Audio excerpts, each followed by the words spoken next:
I'm Ned Reynolds. I'm a sociology professor, and I've been putting on these forums at Georgia Southern and Armstrong before that for the past 7 years.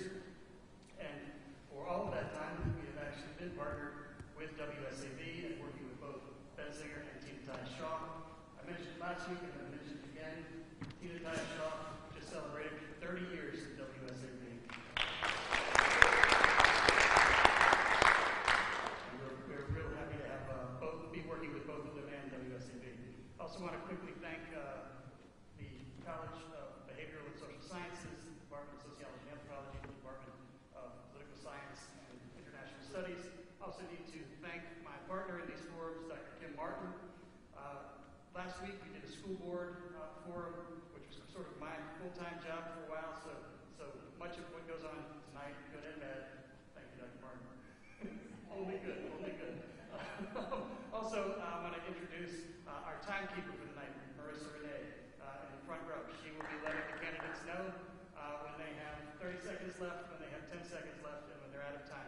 She's also been given a bell so that hopefully Ms. Monroe can hear her on Zoom. And to just quickly explain why we have one candidate on Zoom, Ms. Monroe tested positive for COVID and could not be here in person with us, but we are happy that we were able to.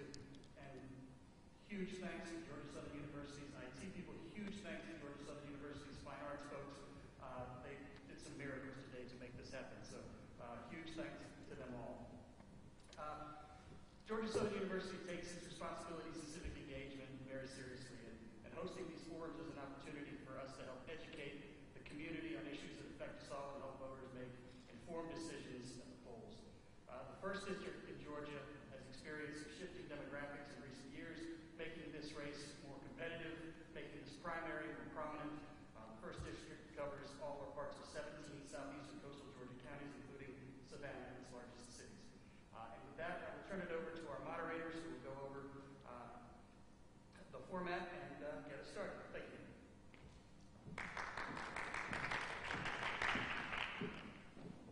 Good evening to you, everyone, and welcome once again. We are very happy at WSAV to be able to bring forums and make sure that people at home as well know what's happening. And so when I say at home, Ben, we have our live coverage tonight on WSAV.com, so we want to welcome our viewers there and say again, welcome to you as well. And we should point out also that this forum will live on our website through Election Day, so if you want to share it with the folks at home, the folks who weren't able to be out here tonight, not able to tune in tonight, please do that. Share it well. Yes, we like it when you share. The most traffic on our website, people will get an idea of where these candidates stand on issues that are important to them. So we want to lay out the format of this program first. Introductions and opening statements in random order, and then we'll have closing statements in reverse order. There are 45 seconds for each candidate to introduce themselves and why they are running. And then we'll have 60 seconds for each question. You saw the timer in the front row there. We'll call on you to go for your answers. When it's your turn to answer, we will call your name. If you do mention a different candidate in your answer, that candidate will have a chance to respond 30 seconds. We'll also do 45 seconds for each candidate to make some closing remarks. Okay, and remember, keep your eye on the timekeeper. We want to get as many questions in to you tonight as possible. And I want to also say that if you will, please check your phones and make sure they're on silent. We would appreciate that. Thank you. Are we ready, candidates? Ready. Okay, here's your first question. We do want to point out, too, because of we're in two different places tonight. So we've given the candidates the questions just literally 5 minutes ago, so they haven't had any time to prepare them, but we want to make sure that they have them in front of them in case we have trouble understanding each other. So question number 1. Buddy Carter, seeking a 5th term as representative to U.S. House District 1. Representative Carter has won by at least 10% in each of these elections except for 2016 when he ran unopposed. First, why do you believe you can... Well, actually, no, sorry, we've already skipped the program. Yeah. I mean, I think we've done this before. We need to start with opening statements. What do you call it? Yes, opening statements. So My apologies. okay. This is live. Right. It's all good. Do it live. Let's do it live. Yes, we will begin with the opening statements, and the order that we are going in will be, let's begin with Ms. Monroe. We will begin with you, ma'am, your opening statement, and you have 60 seconds, is that correct? 45 seconds, okay. Listen, just 45 seconds, okay? We appreciate it, and we're ready to hear from you now. Hi, I'm Dr. Michelle Monroe, and I am running for office of the 1st Congressional District, and I am a trusted leader for change. Trusted because I'm a nurse and a midwife, a proven leader because I'm a military officer with over 28 and a half years experience that culminated in being the very first female commander at Wynn Armory Community Hospital right here at Fort Stewart. And then a change agent, a proven change agent, because as a military officer, you are in assignments for 2 to 3 years, and you have to make change in order to move up. And less than 10% of the military makes the rank of colonel, and even less than that become big commanders. I can do this. I am ready, and I am your next candidate, next congresswoman. Thank you. Thank you. And next, Mr. Herring. My name is Wade Herring, and I'm running for Congress because this district deserves a representative who represents the families of this district and puts them first, who puts the nation first. I'm running for Congress because on January 6th, the incumbent voted to overturn the election and violated his oath of office. I'm running to continue my service to this community over the last 37 years, to work hard to protect voting rights, to expand health care, to expand education, particularly for young children in daycare, to admit the reality of climate change and to get ready for it. That's why I'm running for Congress. Thank you, Ms. Griggs. Thank you very much. I am Joyce Marie Griggs, retired Lieutenant Colonel, combat veteran, Bronze Star recipient.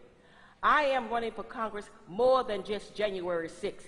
A lot of things that happened before January 6th. For example, voter suppression, especially in Georgia, lack of health care throughout this district, educational system, also jobs. So I'm running for a variety of reasons, and also to help protect our military and to make sure we have a strong and viable military. I am also running because there have been so many people that have been left out in this district. Unfortunately, the present incumbent only caters to a certain group of people, not all people. I am the best candidate for this position. And the reason I say this, yes, some say I ran before, I did. All right, thank you all. Let's go on to the question now. First, why do you believe that you can beat Representative Carter in the next election? Second, what do you plan to do to make your victory possible? We will start with Wade here. I believe I can beat Buddy Carter because I give the people of this district a choice. I'm doing the hard work necessary to connect with everybody in this district and to put together a campaign to take on what Buddy Carter will throw at any Democratic nominee. I've got over 1,500 donors. I've been endorsed by local leaders like Otis Johnson and Edna Jackson. I've been endorsed nationally by the Progressive Turnout Project, the only non-incumbent in the state of Georgia to be so endorsed.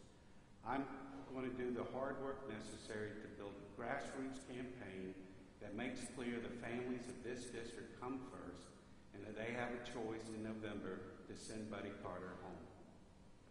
Thank you. And we'll hear from Michelle Monroe. Thank you. I do believe I can beat Buddy Carter as well, and it's very interesting to me that in my eyes, he's gotten very complacent. So I've already started my way forward to beat him, and that is through using his words, his votes against him. And I have met with many veterans who are upset at the number of votes that Buddy Carter has made against the veteran and military community. And so from the grassroots effort, we are already seeing many people say that they will vote for me as long as I can win the primary. And so that makes me very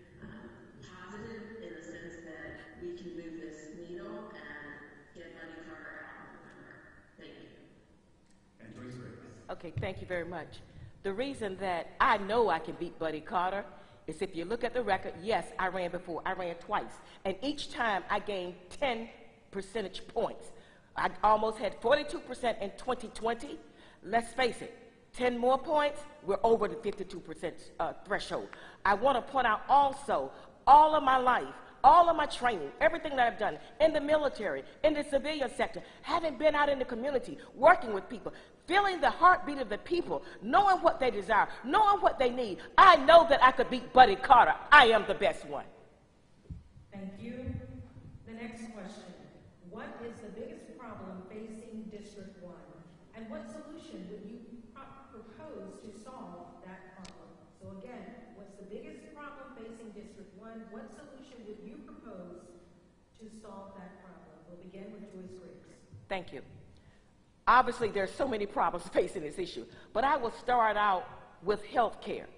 As we know, during the pandemic, it wreaked havoc on families, wreaked havoc on lives. Unfortunately, so many Georgians are without health care coverage. And one reason is the present administration of the state failed to expand Medicaid coverage, Medicaid expansion. And that is critical. If we expand that, we'll have more people covered by health care. There are thousands of people that are not covered. What I would do is also, when I get to Washington, make sure that the money is available to bring it back, to make sure we can expand Medicaid coverage. And then also, we need to make sure we work on preventive measures. But health care is one of the major issues in this area. Michelle Monroe.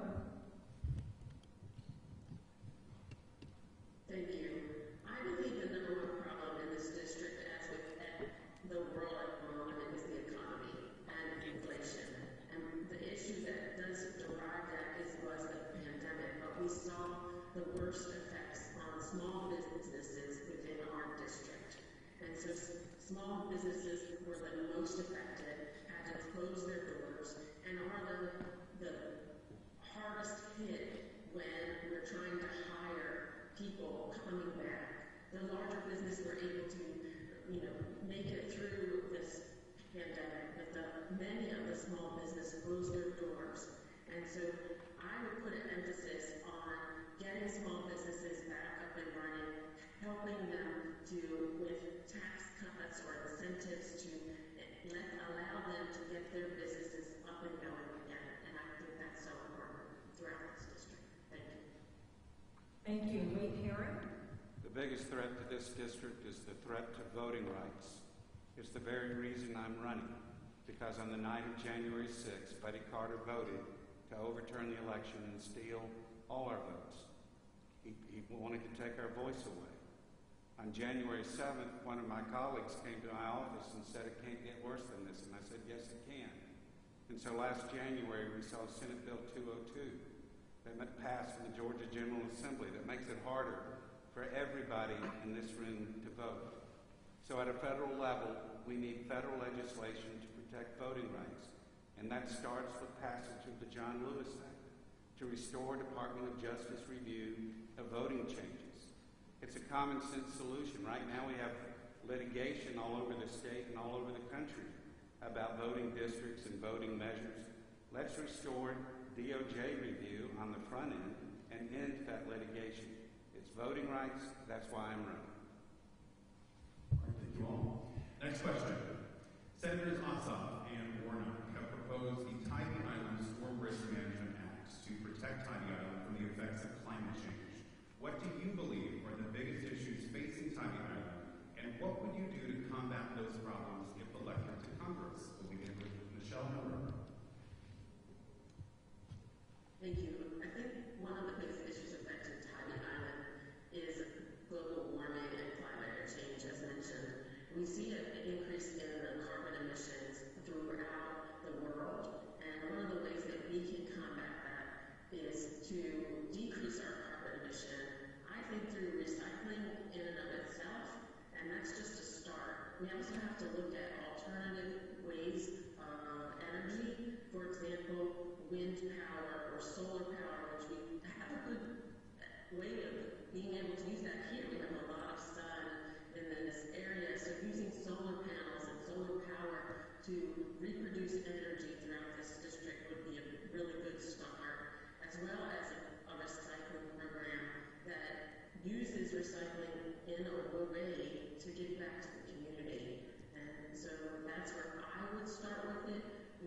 have to look at alternate means of transportation and whether it be electric vehicle, but also public transportation. We do not have public transportation that means across the district, and we need to look at that further. Thank you. Thank you. Wait here. The biggest problem facing Tybee Island is climate change. Let's first admit the reality of that and not deny it. And then let's get ready.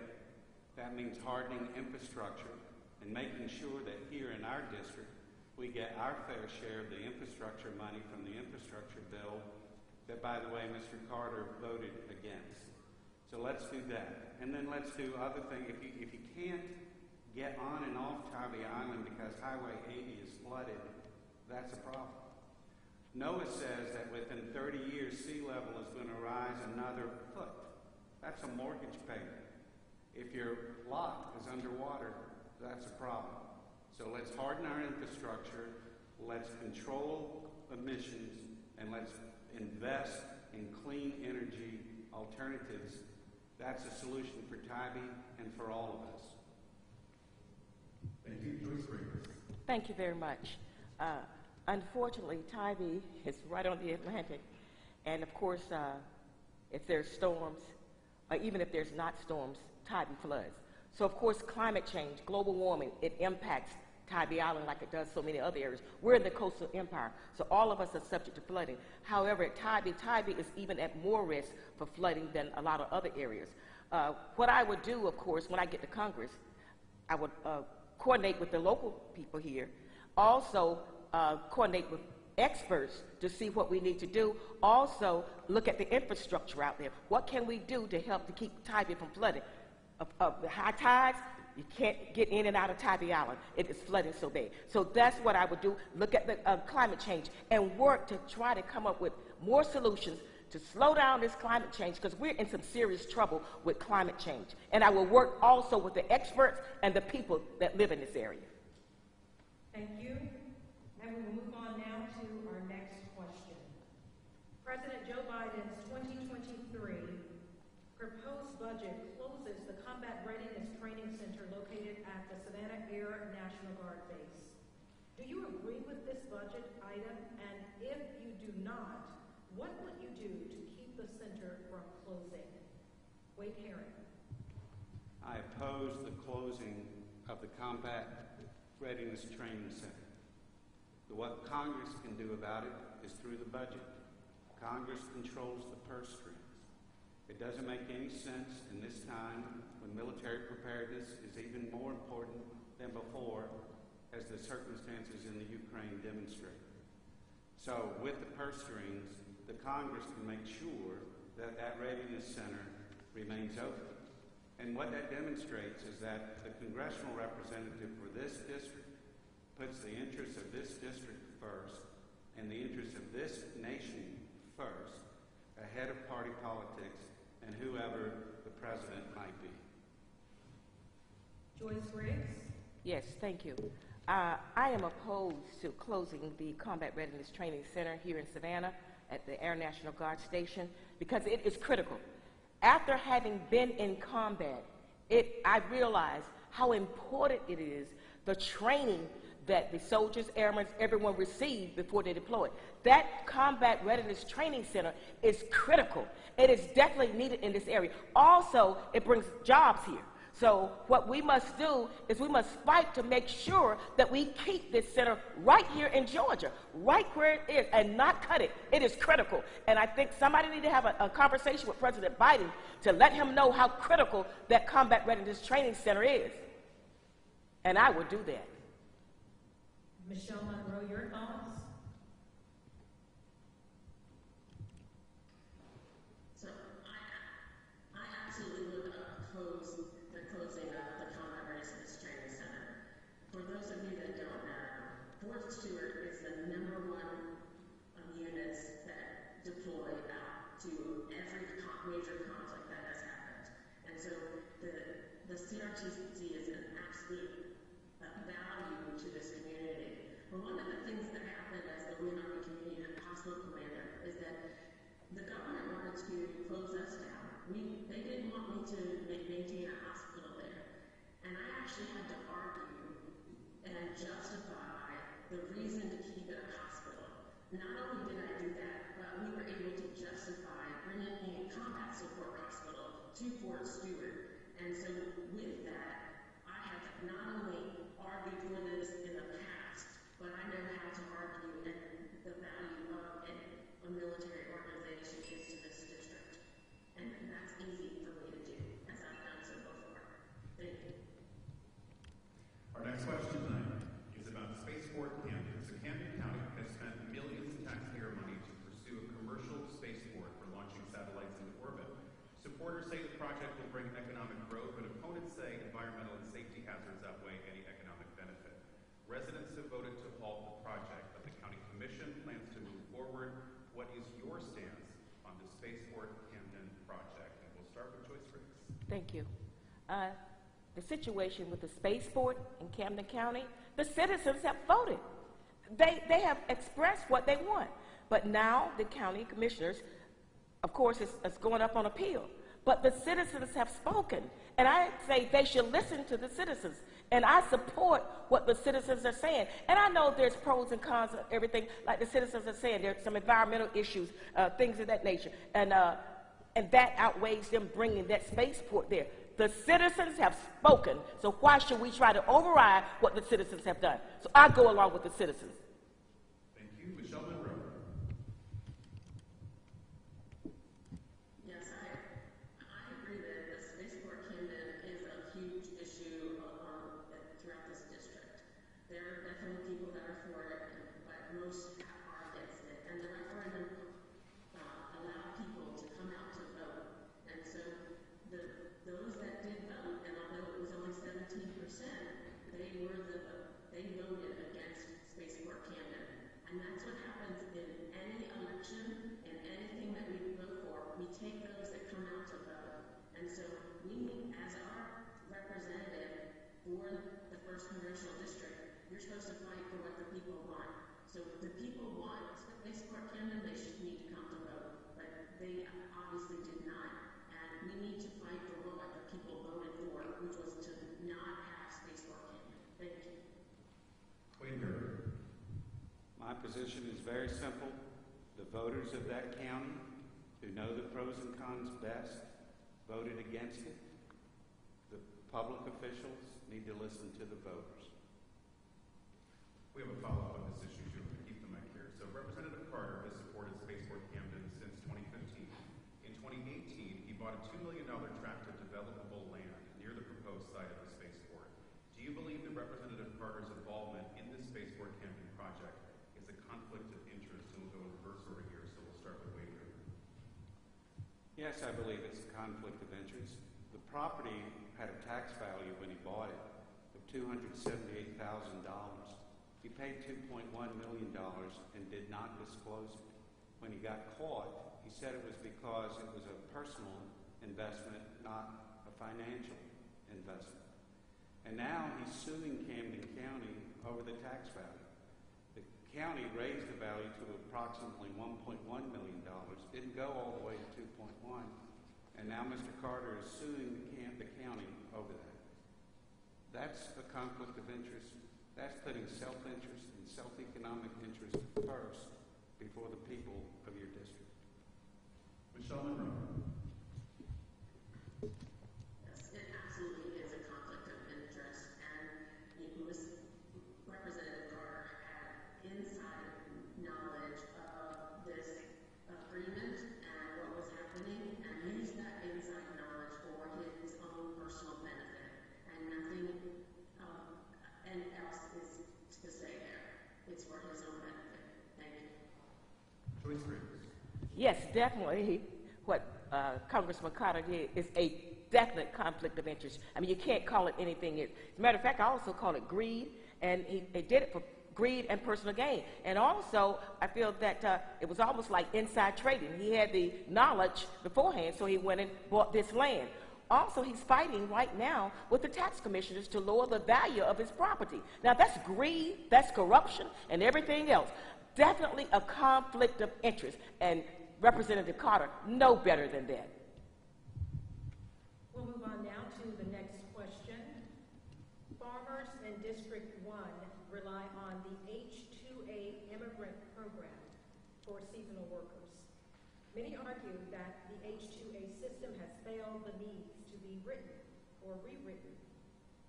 They argue it has failed and it needs to be rewritten. So what reforms should be implemented to the seasonal worker program to ensure viability for our local farmers? And we will begin with Michelle Monroe. Thank you for that question. You know, my son-in-law is a farmer, and every summer he needs help to farm the crops, and he's always looking for summer help. And one of the ways that I think that we should be looking at this program is to look at students when they have the summers off, and we also have 4-H programs. So in combination with our 4-H programs and students who want to work and earn extra money, helping local farmers is a great way to do that, and we need to find a way or a solution that works together with our farmers and our students to make that happen. Thank you. Joyce Griggs. You know, the seasonal workers are critical, especially in our area. Oh, gosh, we need them, okay? And we've got to have somebody to work the fields. And number one, I think we need to be careful not to abuse the workers, which recently there was a big case where they were doing all kinds of things to the seasonal workers. They were cheating them. There was sex trafficking. You name it was going on. So we've got to protect the seasonal worker. Also, the farmers got to have somebody to work their fields. Let's be real, y'all. Black people are not going to work the fields anymore, okay? Our days of doing that are over. So we got to make sure that there's someone that will be willing to work the fields, but that they are not abused. And I think what we need to do is work with the farmers in our district to make sure we know exactly what they need with the H1, the workers, the immigrant workers, and then also get with other experts and come up with a good, viable plan as to how we can make it work, a win-win situation for everyone. We need the seasonal workers. We must have them. Let's face it, our food that we eat, we get it from them. They pick it for us. Thank you. And Wade Herring, your thoughts? I agree we need to fix the H2a program. Our farmers, our agricultural sector needs those workers. Those workers aren't taking jobs away from Americans. But we also need to make sure that those workers are protected so they're not subject to physical and sexual abuse, so that they're properly paid. And perhaps rather than come up with a comprehensive immigration fix, we take immigration in smaller bites. And so one of those smaller pieces would be addressing the H2a program. So we've got a program that allows people into the United States legally who want to work, and at the same time protects those workers. Thank you all. Next question tonight. In March, U.S. Border Patrol arrested 210,000 migrants attempting to cross the U.S.-Mexico border, the highest monthly total in 2 decades. A number of policies have been proposed to fix our broken immigration system, from border walls to visas that provide a pathway to citizenship for skilled immigrants. What policies would you advocate for if you are elected to Congress? And we'll begin with Joyce Griggs. Yes, this has been an issue for a long time, let's face it, and it's still an issue, especially with the crossing of the border by numerous groups, illegal immigrants. Of course, a lot of people want to come to America, and I can understand why, because we have one of the best countries there is. Now, we must fix this system. I say, if you want to come to America, do it the right way.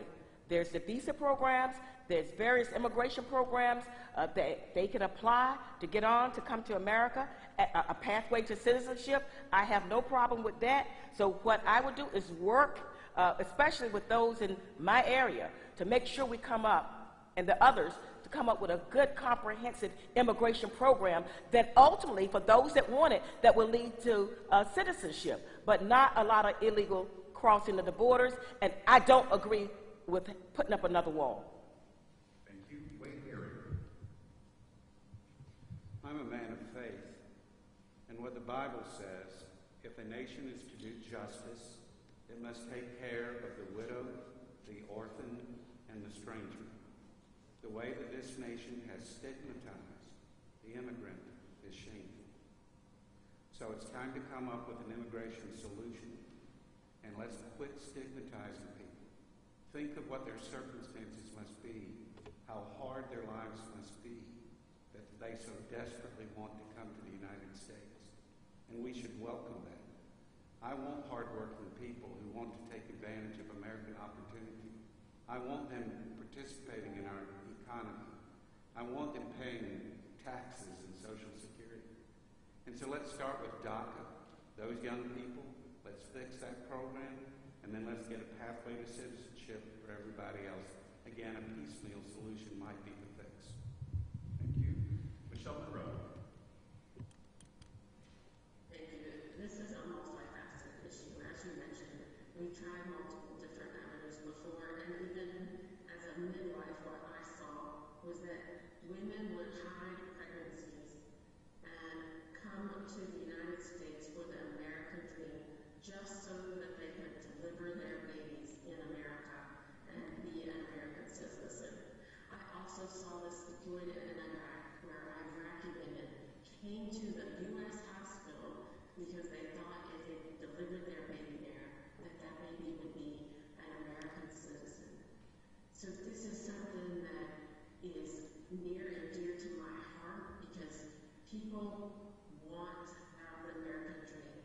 And we have to look at ways that we can do this legally, but also that immigrants give back to our community and our society.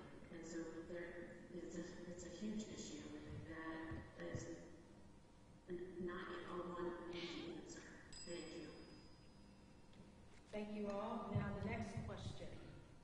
What do you view as the government's obligation, if any, to help Americans secure health care, health insurance? Do you support expansion of the Affordable Care Act, a single-payer system, or a return to a purely market-based healthcare system? We will begin with Wade Perry. I believe the government does have an obligation to make sure that all Americans have access to affordable health care. I think the best way to do that is through expansion of the Affordable Care Act. In Georgia, the Affordable Care Act is working better than ever before. More Georgians have signed up. We're third highest in the United States behind Texas and Florida. There are more choices, and those choices are more affordable. Another thing we can do is expand Medicaid. That's a quick fix to health problems and to poverty problems. And if the state of Georgia, only one of 12 states that has not expanded Medicaid, won't do it, then let the federal government do it. So Affordable Care Act, in my opinion, is the way to go. Michelle Monroe. So I do believe in that healthcare is a human right, and 1.3 million Georgians do not have healthcare. Of that, 800,000 of them are working, are employed, but cannot afford the healthcare system that we have in place. We absolutely must expand Medicaid in order to allow people to have a healthcare option that is viable. The thing is that people want to provide for their families, but they cannot afford the health care that's available to them. So when you have a choice of whether you house and feed your family or pay for health care, you choose the basic needs. We need to change that. Thank you. And Joyce Griggs. Yes, healthcare, I think the government has an obligation, a moral obligation, to help the American people with healthcare. To me, it's a basic human right, okay? Bottom line is, a lot of people, especially women, the maternal mortality rate is highest in Georgia than in some third world countries, especially among African American women, okay? So we must have affordable and adequate health care for all Americans. This is America. This is the greatest country on earth, and there should not be one American without health care. Also, the Affordable Care Act should be expanded. I've said that numerous times, especially during the pandemic. You shouldn't have to jump through hoop number 1, 2, 3 to get health care. It should have been expanded. And we need to make sure that all Americans have access to affordable and adequate health care. It is a basic fundamental human right. Thank you all. We're going to talk about student loans now. Are you in favor of partially or fully canceling student loan debt? What policy solution would you support to lessen the cost of higher education? Michelle Monroe? Thank you. I do believe that we need to look at student loan debt. And the example that I'll use is that my own daughter just got married, and she and her husband both have student loans because they didn't get scholarships to go to school. And so when I asked her specifically about student loans, they are paying $700 a month.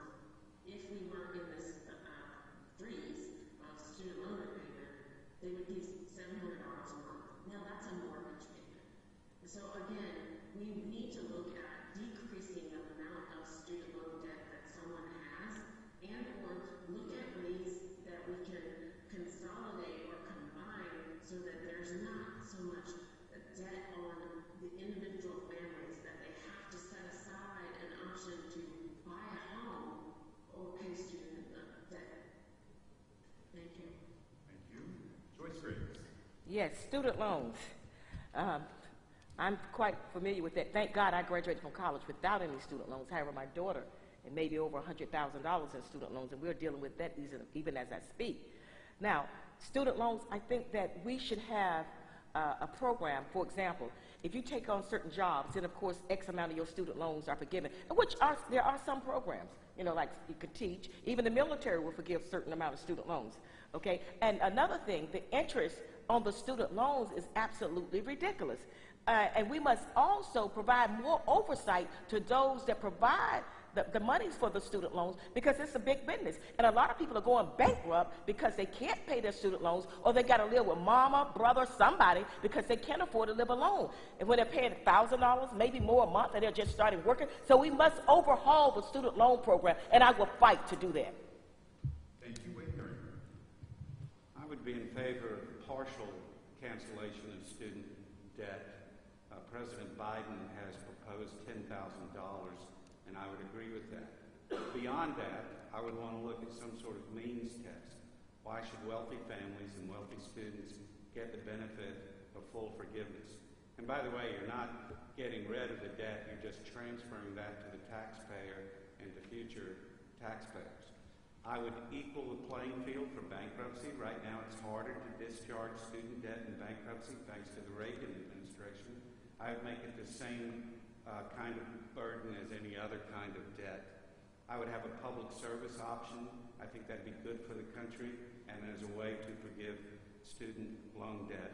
And then finally, I would require schools, and especially for-profit schools, to more fully disclose up front what it is a student is buying, so they make an informed decision. Thank you. You know, there are a lot of hot-button issues, and this is certainly one that we can all relate to. Inflation, as measured by the Consumer Price Index, hit a 40-year high of 8%. What do you believe are the causes, and what can Congress do, if anything, to prevent inflation? Joyce Griggs?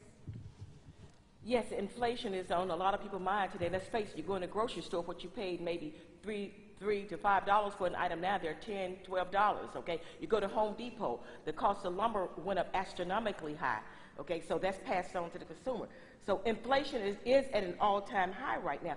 What has caused it? A lot of factors has caused it. Let's face it, the pandemic, okay, has caused it. Our ability to receive goods from our shipping, all of those items, people out of work. So there's been a lot of factors that have caused the inflation. So I think what we can do is, I think we need to look at history again. We keep going through these cycles. We've been there before. So let's look at what caused it before and what can we do now to get out of it or to help people get out of it. Because it's cycle. We go in these cycles. And that's where we are right now. But inflation is real.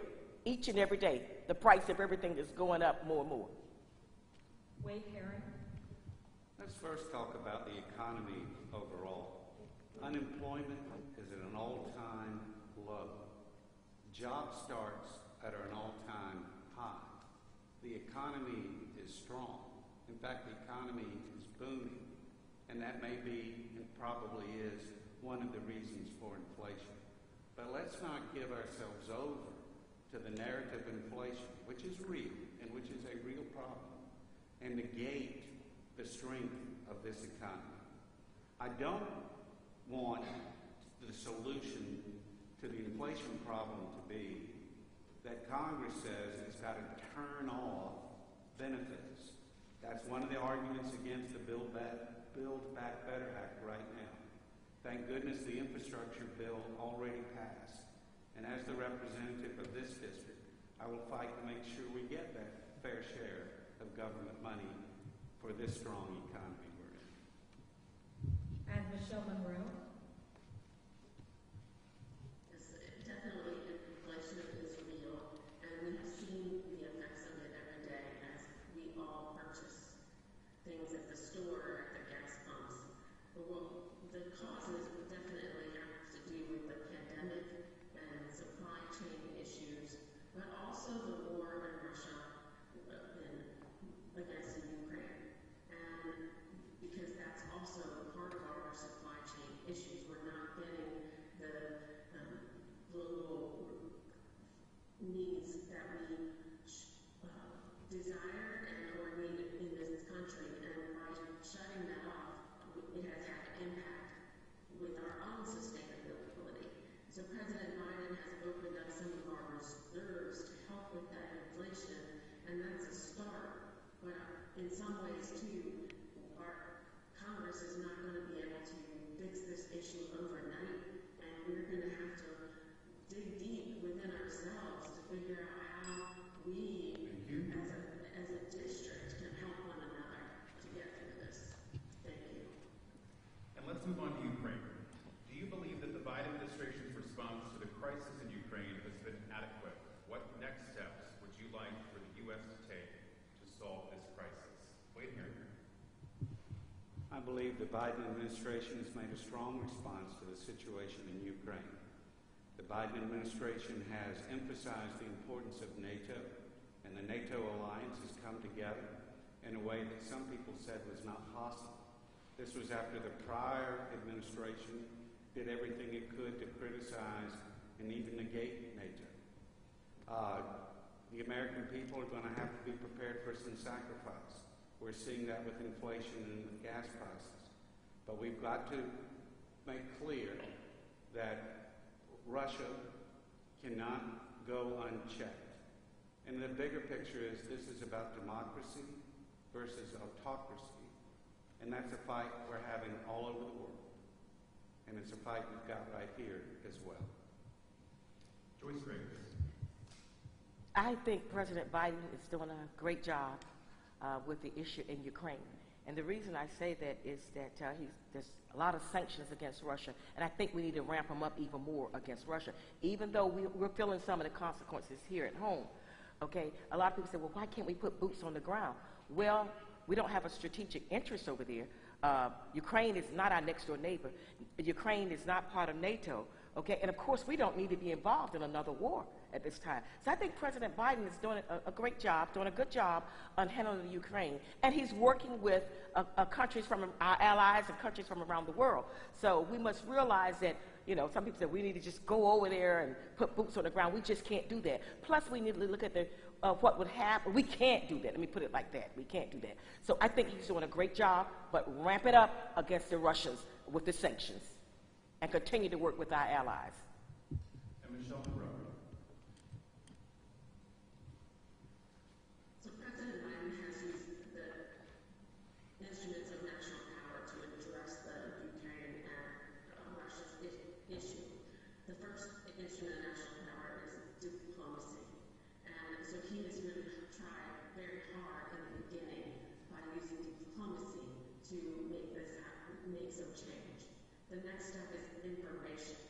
And we're using sanctions that help to hopefully decrease the Russian aggression, but that has not necessarily worked.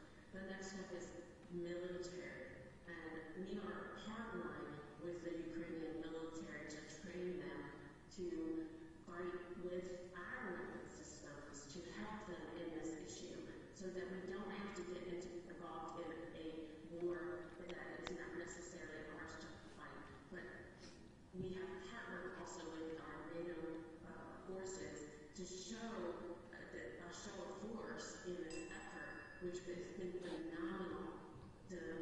That all of these countries have come together to show the importance of just that, coming together against Russia. Thank you very much. Actual America's economy. And we all felt the effects of that. Thank you. Thank you. So we will stick with you, Michelle Monroe, as we begin the next question, okay? Gun rights advocates in Congress support federal concealed carry reciprocity laws, allowing concealed carry permit holders to carry handguns in other states. Would you support federal legislation to allow for concealed carry reciprocity? Why or why not?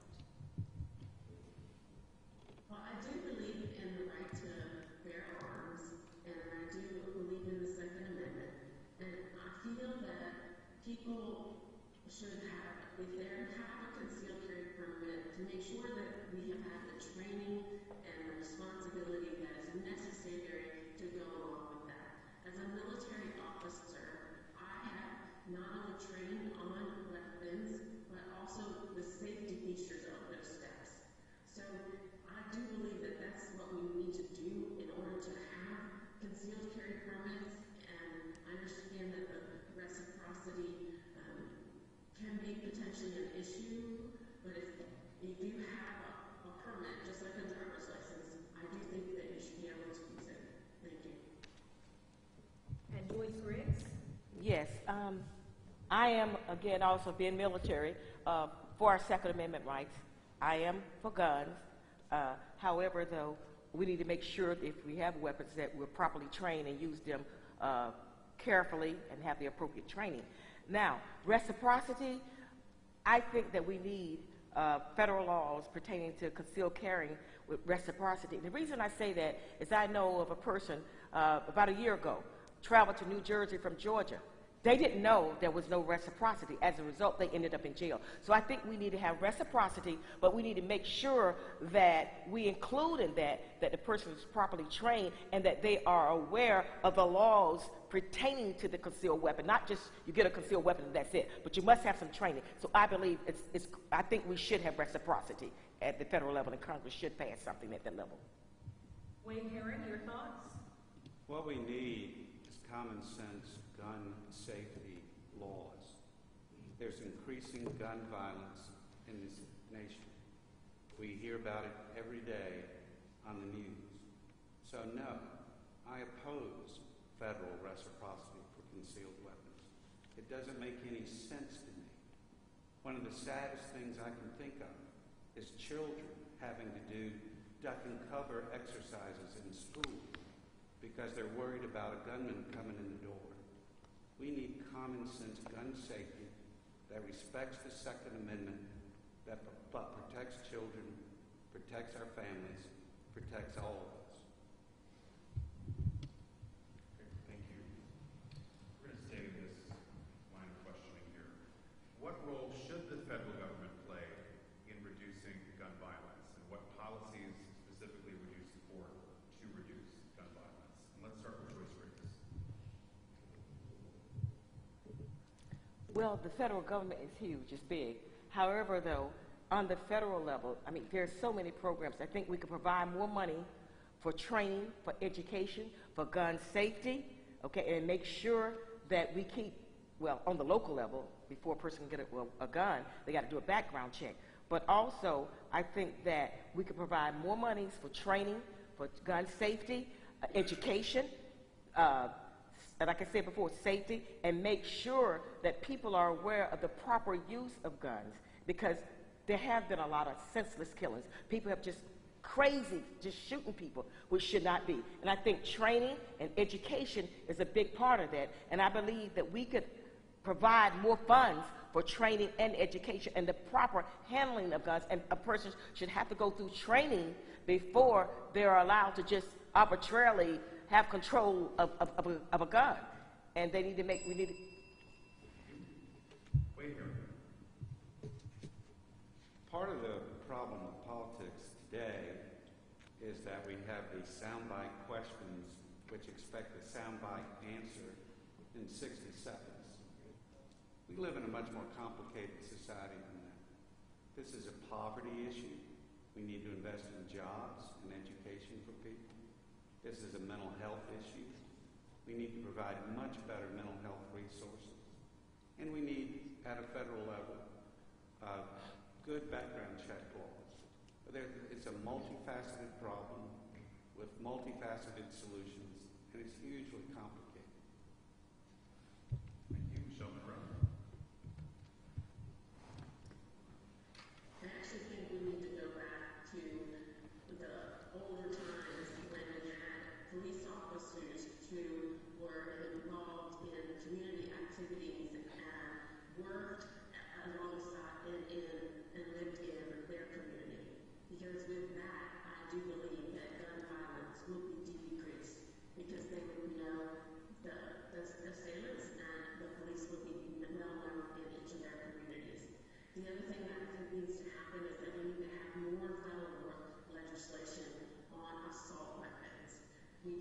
Assault weapons do nothing but kill people, and we can't use them for hunting. They're not used for personal safety.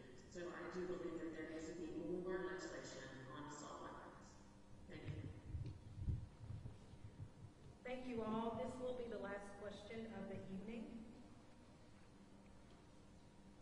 Qualified immunity shields government officials from being held personally liable for constitutional violations, such as freedom from excessive police force.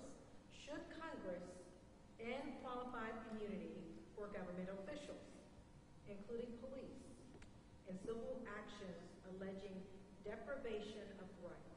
Why or why not? We'll begin with Wade Herring. Public service is a hard job. Being a police officer is a hard job. Right now, it's already difficult enough for police departments to recruit and retain officers. As the question suggests, the elimination of qualified immunity would go to all government officials. That would be your city council people, your county commissioners, not just police officers. And I'm concerned that that would be an undue burden on public service. Juries and judges administer qualified immunity. But let me be clear. I think we need federal standards for police departments, and when bad cops do bad things, they need to be held accountable under the law.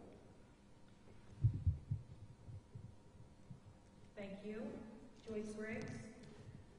Yes, reference qualified immunity. Unfortunately, a lot of police officers and others hide behind qualified immunity.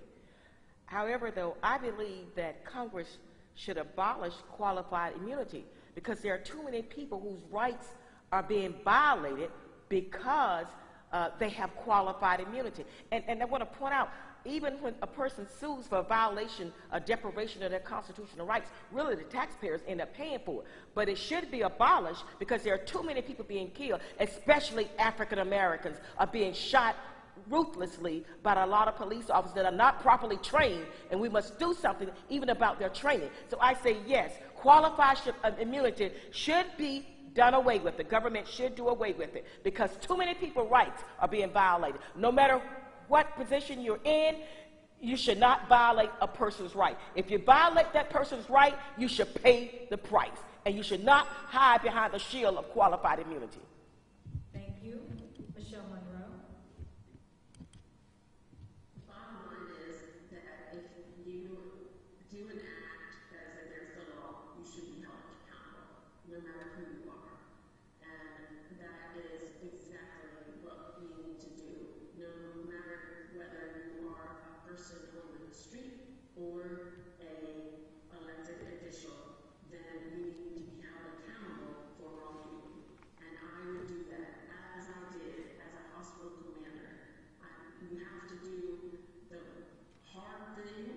but the right thing. And that's what I would do as your legislator, as your congresswoman. Thank you. All right, thank you all. All right, we're at the closing arguments. Closing statements. Closing arguments. What are we doing here? Okay. 45 seconds. We'll give each of you 45 seconds to make your closing remarks, and we begin with Joyce Griggs. Thank you very much. I am the best candidate for U.S. Congress 1st Congressional District. All of my life experience, having grown up poor, abject poverty, having one of 10 children, working my way through college, walking in many shoes, being a black woman, being in the military, all of my life experiences. I've worked with National Intelligence Agency. I've worked with Tactical Intelligence Agency. I've deployed to Iraq. As a matter of fact, when I was in Iraq, before I left, when we were phasing things out, I was selected to help write a legally binding agreement between America and Iraq. So I have the knowledge, the experience, and I care for the people. So I am the best candidate for this position as your next congressperson for the U.S. Congress 1st Congressional District. I want to point out that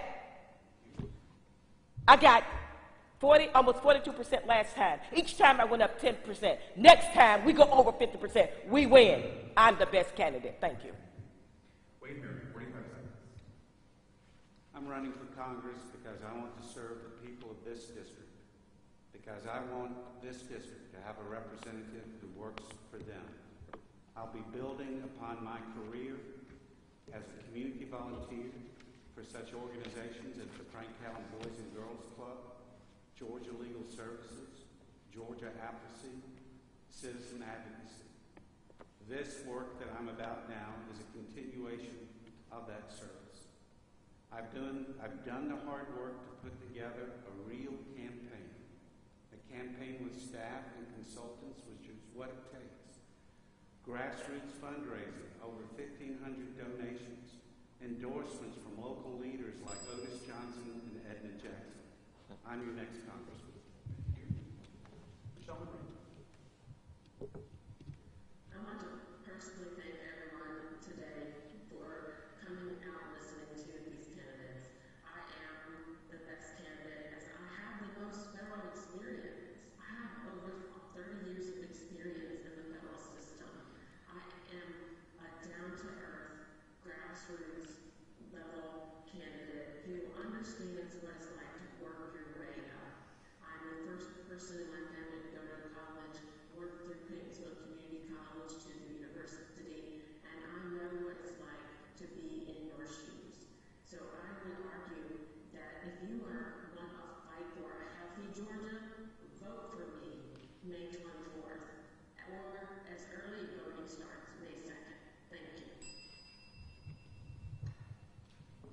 Thank you to all of the candidates, Michelle Monroe, Joyce Griggs, and Wade Herring.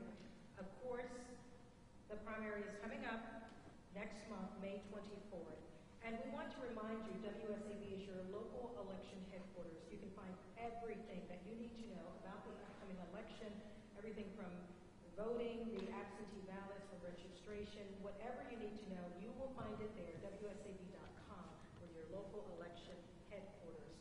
Thanks again to our viewers also watching right now live on WSAV.com. And Georgia Southern, we look forward to doing many more political forums with you. It's been a great partnership. And again, we thank you for being here, being a part of the political process, the democratic process. Everyone, have a great evening. Thank you. Thanks, everybody.